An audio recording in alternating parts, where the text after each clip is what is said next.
his buddies.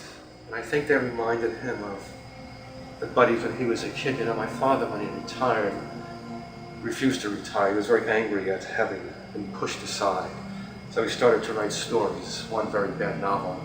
I don't know where it is anymore. But there are 3 short stories that I have, as well as a long family history he researched and documented, both on tape and paper. Sometimes the versions conflict. He was making it up sometimes out of his head. God knows, you know, as to why that was, but that's how he did it. My father left some revealing short stories about himself. One I particularly remember is a story about a boy by the name of Red Eccles, a kind of English boy who could do anything. He could play the piano, who was the best friend of my father, who they played practical jokes together on teachers, who was English, not Irish, who was handsome and could steal more corn than anybody, jump over higher fences. My father, I think, adored him and felt that Red Eccles adored him, even though in the short story it's another name. It took place between the ages of 4 to 7 for my father. And I think to know what other men meant to him in terms of safety, you have to think of him as a small child. He's born.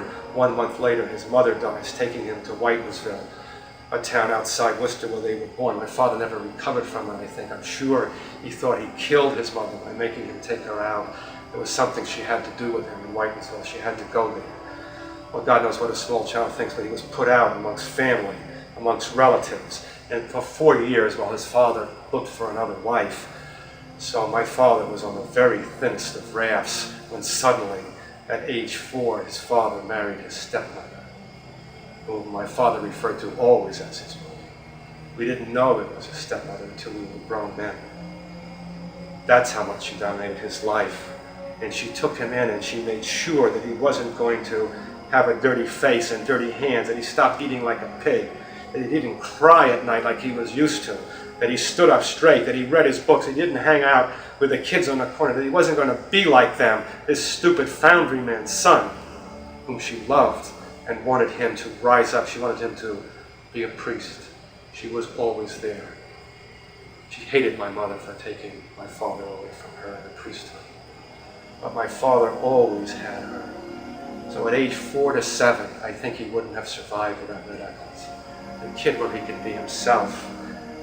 And the kid who did everything right. It wasn't wrapped across the knuckles when he played piano like my father was, until his stepmother gave up out of exasperation with him. So he loved those buddies. He loved them. But his mother drove him through life. Sometimes when he'd get angry, we all saw it coming, he would in a state like he was stooped or like somebody was whipping him, and he had to get out of it. And it's a mother's anger building up, and it just builds up until suddenly he'd reach out and he'd swat one of the kids, or me. It didn't hit me too often, but it was there. Even now I flinch when somebody moves their hand at 52. Not often, but it was there. Frightened you. Well, there's a story he wrote about a mother. Of course, it wasn't his mother, but we all know it was. It's like the Red Eccles stories.